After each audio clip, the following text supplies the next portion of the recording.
What's your take on sexuality being a taboo topic in our culture, even in today's world that's a little bit more liberated, Mhm. having an effect on people becoming so addicted to this thing? Like, if we were talking more freely about sexuality, if they were growing up with conversations, with their family and with their friends, With where less they could, shame.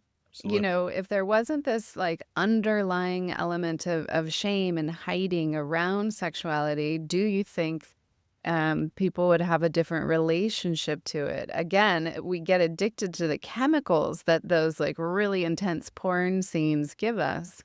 But would But we be craving those as much and would if our recovery be different? Yeah. If we could talk more openly, would we seek recovery in a different way or have better conversations with our partners?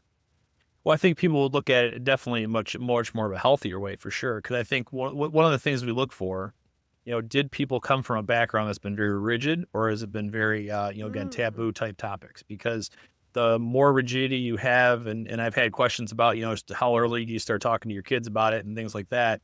I always say, whatever's in, again, age appropriate from some perspective is starting to educate kids, I think is going to be helpful because it gets that conversation moving in that direction. So, again, I'm not advocating that we should go out and tell them everything at one time. It's more of just, gradual education for them as we go. But yeah, I think it would really change the perspective on how people, it's not something that would have to be hidden. You're more open about, you learn what's unhealthy and healthy, which is really, that's, if we're talking about societally, why we have so much disparity is that we really don't know what's healthy and what's unhealthy. One of the Mm. things I've always considered, as I've started working in this part of the field has been, unhealthy sexual behavior really seems to be self-serving. Healthy sexual behavior always seems to be relationally giving. So you're going to have a translation of either you're turning into a relationship or you're going to turn into yourself. And so a lot of Ah. times I think when we're talking about unhealthy sexual behavior, it's almost always about yourself. It's always about what you can get out of it, what you can see out of it. Masturbation's all about yourself, what you're looking at, how you're going to interact with that. Those are all about you. Healthy relational sex is about relationships. You're turning back into your partner. You're making it about each other. You're having that closeness and building that intimacy. A lot of people fear intimacy. They fear Mhm. bringing their wall down. And so the example I always give is, I don't know if you remember the whole Improvement show, Tim Allen, when he had that neighbor that had the fence way up. That's my Right. example, I think, of people who don't want to be intimate, right? They have this fence up in their life and they don't want people to see what's in their yard. They're embarrassed of that. They're shameful of it. Maybe it's some really, been really difficult things in their life, but they don't want people to know about that. So they just keep the fence up. And so they don't have any intimacy with their partner. And so the higher your fence is, the more likely that you're going to be afraid to bring it down. And so what ends up happening is, back to like our, original kind of question about that was that there is some shame about that. People will put their fence up when they talk about sex because that's kind of the cultural, sort of overview of it.